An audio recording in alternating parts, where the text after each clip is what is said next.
As we all know, summer is a busy time for air travel. Bush and Hobby saw over 1 million travelers during the year's Memorial Day weekend, and Bush Intercontinental Airport is going through some major renovations. Terminal B is getting a full makeover.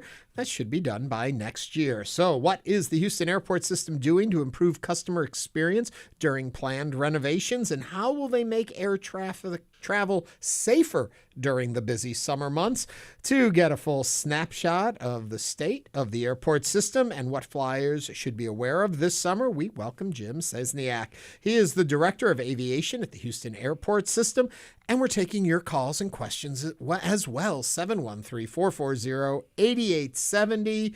Jim, welcome to the program. Great to be here. I guess the very first question is, every time I go to the airport, it seems to be under construction. Is it just like painting a giant bridge? It's just always going to be going on? Well, a lot of it has to do with growth in Houston. So, you've got a facility that serves the entire region. And then as the region continues to grow, we have to expand the airport. And so that's, part of the problem is that, again, some of the growth was delayed. And so we're growing it when we needed it, when we should have had it built. And so now we're trying to catch up.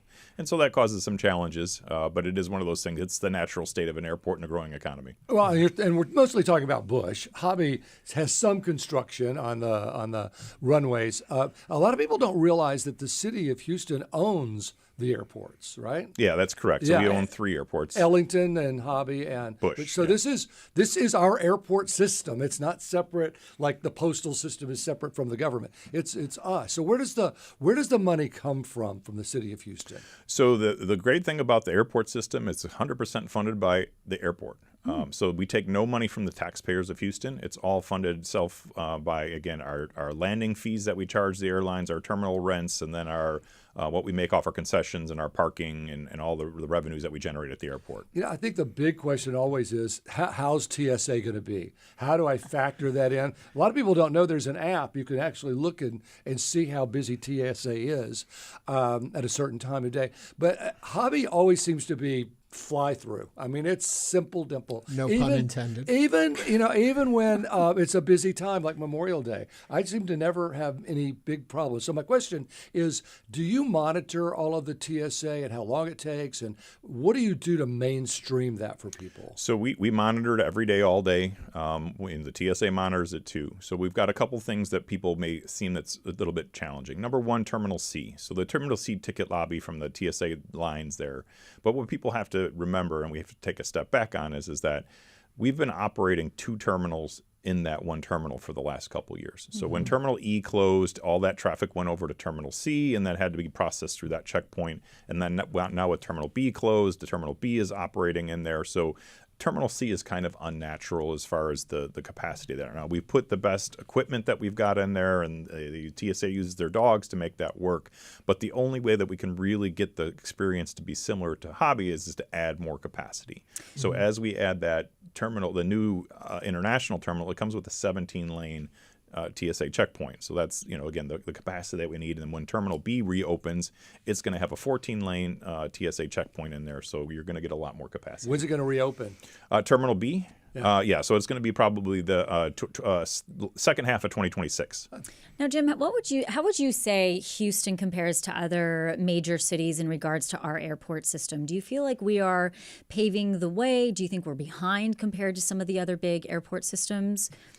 No, I think, the thing that we've got going on for our airport system that's really good is we are actually making the investments in the infrastructure necessary to solve a lot of our problems. So if you think about traffic at airports, that's kind of a universal problem at a lot of airports, particularly Friday evenings and Sundays, which are kind of airport peaks. And there's a lot of folks that are trying to solve that problem by using magic and wizardry, and it's like it doesn't work. You actually have to build more capacity, and so we saw that when we opened the new curbs. The entry road that we opened up prior to Thanksgiving, we had the new curb that we opened up prior to Christmas, and then that new curb that we opened up prior to spring break. Those have all had significant, decreases in the amount of traffic that we have on the roadway systems, and the airport now kind of functions regularly. I want to take you back a minute to TSA and getting scanned and going through that. And you talked about, how it gets backed up because you've got 2. does it make sense to go in through a different terminal? Go in through A where it may be shorter, and then once you get through TSA, then zip around within the airport system? Yeah, so we see the savvy traveler doing that. People who know the savvy. airports. See, yes, I knew that. Savvy, Ernie. and the folks that are traveling without checked baggage. But the airport's app does have the live TSA data on there as far as wait times. Yeah, it's and great. so you have the ability to look in there and see if it's a little bit excessive at the one place and you've just got to carry on. Well, you can go through any TSA checkpoint and then take the train system or walk. Are there times of day that's better to get through and say, book your flights around this time because you'll have shorter waits and all of that? Yeah, so obviously the morning bank and the evening bank are the big ones where you're going to see the bigger pushback, where we have the challenges with the TSA time, and that's just because we're getting flooded with a lot of locals at that point. I may be wrong on this. I heard that the Clear system, and TSA are actually sort of competitors for our business. Is that true? Yeah, so TSA has their pre-check product, and then the Clear has their product, and they're very similar as far as the times that you're going to wait in that line. But doesn't Clear actually help TSA? At least help the lines go a little quicker? Yeah, so in a market like Bush, it does just because of the volumes that we have. But there's a challenge at a lot of airports where they have to decide whether they're going to do TSA pre-check versus Clear because of the fact that if the Clear isn't being fully utilized, For those that don't understand, explain what Clear is. So Clear is a third-party private company that will you will register with them. They'll do a background check on with you, and then they take biometrics of you. And so when you show up at the airport, you'll go to the biometric kiosk. It'll basically verify that you are them. Or you are you, and then they have the ability to kind of essentially walk you to the front of the line. It's like quick TSA. And that's also different from Global Entry. Yes. So Global Entry is the customs app, but it comes with TSA Pre. Well, and I have a question about that because friends that have been coming back from international destinations say that it is a bear, if you're not an American citizen, that it can be a real long wait at Bush Intercontinental trying to get back in this country. So we monitor the CBP lines also, and what we do is that our goal for both systems is that TSA is 22 minutes and for CBP is 30 minutes. So we don't want anybody waiting in the lines longer than that. For our CBP lines in here, in general, we're able to get most people through within 30 minutes. We do have peak periods where it can get up in that 40-minute, 45-minute for the non U.S. citizen. But the U.S. citizen, you've got two options to really speed you through that. And for local Houstonians, you've got the Global Entry, but then Bush also has Mobile Passport. So it's this app that you put on your phone when you're sitting on the plane when you just landed. You can go in there and put your data in there, and then you're going to get a QR code, and it's very similar from a processing time as Global Entry. We're speaking with Jim Szczesniak, the Director of Aviation for the Houston Airport System. You can give us a call at 713-440-8870 to join the conversation. Now, Jim, you mentioned updating our airport's infrastructure and getting us really into a place where we can handle growth. What about technology? What technology are you all implementing to streamline processes? Yeah, so you're going to see with the new TSA checkpoint that we're building, it's got the brand new TSA equipment in there, so no more taking out your liquids or your laptops. So, being able to have that. Nice. That kind of what about equipment your in shoes? there. So we actually have the new kind of walk-through metal detectors in there. And there's a spot on the bottom for when that technology is approved that we can install it. But as of right now, that technology is not improved. I go to the hobby center all the time, and they have the metal detectors there. They have a new thing where you don't have to do anything. You just walk right through, and they say, thank you. They've got some little posts up. What are they doing differently? And I don't know if you would know that, but that we don't get with TSA, where TSA seems so much more involved in all that, and they're still checking us for things. Yeah. So for the new TSA checkpoint that we've got, we do have what they call their Road and Schwartz machines walk through, and they're very similar to kind of seamlessly walking through. You don't have to put your arms up. It's not claustrophobic in the tube. So we have put some of those into the airport system. So you're seeing us roll more of those out. So what do they collect? What's the collection these days of people who try to bring or mistakenly bring a weapon or a gun or a knife or too much liquid? In Houston, Texas, it's pretty frequent. So we do get some folks that will again, they grab the wrong bag, and that's their bag that they took to the range the other day, and then now they're catching a flight, and you know the story, that guy that took those bullets to Tobago and got in big trouble for having bullets in the back. Yep. I don't know if this is your expertise here, but tarmac delays. The pilot, I got you here early. We're here 20 minutes early, and now we're going to sit on the tarmac for the next 2 hours. That seems to be a frequent problem at Bush. Well, so there's two things that, for generally if you show up early, you're going to get into the spot where you're going to be at. And I've had a couple times where I show up 30 minutes early and I got to wait 30 minutes for the gates because that's when I should have been. What people need to understand from Bush for a tarmac delay is during thunderstorm season, right? Yeah. And so there's I think people are frustrated about the fact that I fly into the airport and I stuck on the tarmac for 2 hours waiting for a gate. But they have to realize that because of the thunderstorms their options is the pilot is time limited, right? And so if you could stay in Wichita and stay in the terminal and wait for the storms to clear here at Bush, your pilot potentially times out. And when he times out, that means because it's thunderstorms, you're stuck in Wichita for another day and you have to pay for your hotel. Or they can load you up, fly you into Bush. The pilot, although he technically can't fly, he can taxi. So he lands here, he's within his time or her time, and they're good to go. And then they can taxi to the gate, and you may have that delay, but you're not in Wichita overnight, and you're not paying for the hotel so you're yourself. Helping me. And then again, it helps the airlines recover, because if we think about those airline, kind of when they have their meltdowns, it's usually in the winter, and the planes and the crews are out of position. And so if the airlines ran an operation where thunderstorms basically threw them into chaos every day, this would not be a very good situation. Now, Jim, I want to go back really quickly to technology because, I understand that even though technology can be a wonderful thing for communication and streamlining processes, last year we saw major blackouts to the systems across the nation.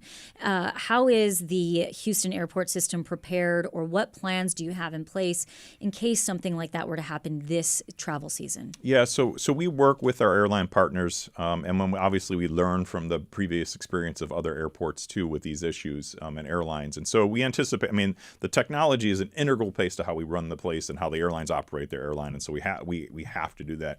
But we do plan for, outages and those kind of things so that we have the ability to recover when we do run into those kind of technological snafus. And then, again, we work in partnership with our airlines. So a great example of that was about 2 or 3 Christmases ago when Southwest had their meltdown at Hobby. Mm-hmm. That was one where we knew that Southwest was having, real challenges. And we wanted to make sure that we had a good customer experience. So we rallied the troops at Hobby and we helped Southwest. And we partnered with GHP to be able, and Houston First to be able to help us get hotels. And so the people who were trapped at the airport, we put them on Metro buses because Metro helped us, and then we got them all to hotels so they weren't trapped at the airport. And then we were, had airport staff helping Southwest, with their baggage challenges that they had the following couple days. So working with them really helps us. I just want to know if meltdown is the technical term that you guys use. We are talking with Jim Szczesniak. He is the director of aviation for the Houston airport system. We're taking your calls at 713-440-8870. You're going to want to put on your headphones because, Jim, we've got a call coming in. This call is from Nelson in Cypress. Nelson, what's on your mind? Yes, I just wanted to give the perspective of a traveler to the airport because I recently flew to Little Rock. I hadn't flown in a while, and my plane was supposed to leave from Terminal B, and I get to the airport, and Terminal B is closed, and they dropped me off at Terminal C, and so then I've got to figure out how to get to Terminal B. And I talked to a security person. They told me to go down to the basement and take the train. So I did that, and the train doesn't stop at Terminal B. And so I had to come all the way back around and then find somebody else and ask. And they told me to go upstairs and take the air train. So that got me to the terminal, but there was no signs or anything saying how to get to Terminal B, and it was very confusing. Nelson, thank you for your comments and thoughts. What are you going to do about reaction? that? Yeah, so as you enter the airport on the roadway system, there's about approximately 5 signs each direction telling you that Terminal B is closed. To use Terminal C. And if you read the signs, it will get in. And then for United customers, their app also tells you to go to Terminal C. And so if you get to Terminal C and you go through your standard ticketing process, you'll go through the TSA checkpoint, and right there is signage that points you to Terminal B. You'll be able to take the SkyTrain. So the person you talked to was gave you some bad advice or directions because of the fact that the subway, yes, it does not go to Terminal B right now. The Skyway goes to Terminal B. So that's how you get there. I would guess If you land on C, if you go into E, do you still have to walk all the way to C to get your bags? So if you're a United domestic customer, yes, they do all their baggage processing in the bottom of Terminal C, and so you will have to go to Terminal C. Now, if you are carry-on only, we do have the new international terminal has its own curb and capacity there, so you can catch your Ubers, your Lyfts, your shuttles, all those things. That's all available on the E-curb on the new international building. So that's a shorter walk. But if you have to get baggage, you got to go to bottom of C. So before we run out of time, the actual reason that you're here is to talk about some of the new design and what's coming. What can people look forward to when this is all done? Yeah. So if you think about Bush, the great thing is for Terminal B, when it's going to be rebuilt, it's going to look fantastic. It's going to have, if you go to C North now, which is the C1 through 15 gates, you're going to have 2 more concourses that look very similar to that. Terminal B also is going to get, again, that 14 lanes TSA security checkpoint, a new ticketing hall. You're going to be able to do baggage in Terminal B. And then you're also going to have the world's largest United Club up there, 50,000 square footer. Wow, bigger than Wow. Chicago. Yes. Okay, Jim, you have to have the best tips and tricks of anybody about traveling. Is it still necessary to leave 2.5 hours early to get to your flight?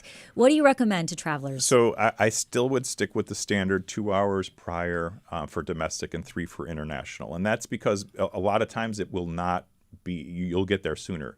But we know that the airport's very sensitive. So if we have example would be is if we have a traffic accident on the road into the terminal, it could bog down the road entering the terminal. And then now that 2 hours comes in real handy and you're not stressing it. But if it's one of those things, you're like, I've made it through security and it's really easy and I'm going at a slow time, and that traffic gets you, it can ruin your day. Any chance we'll ever have a metro rail that will take us all the way to the airport? So if we look at the metro concepts for both, there's discussions potentially of a hobby, and then it's more of a bus rapid transit option for Bush. So right now, Metro just has rolled out their new express bus to Bush. So it takes you from Terminal C and will take you right into Discovery Green area. That seems to be more for tourists, not for Houstonians. Well, I mean, so you've got that connection because of that central area over there. You've got a lot of the metro rail lines kind of converge right there. So you could take the metro lines into that area and catch the bus direct there. But from a tourism perspective, it's important for us because we compete for convention business with other airports and for international travelers. And a lot of the international travelers and convention folks will find that service very attractive. So. Jim Szczesniak is the Director of Aviation for the Houston Airport System. Jim, thanks for joining us today. All right, thank you.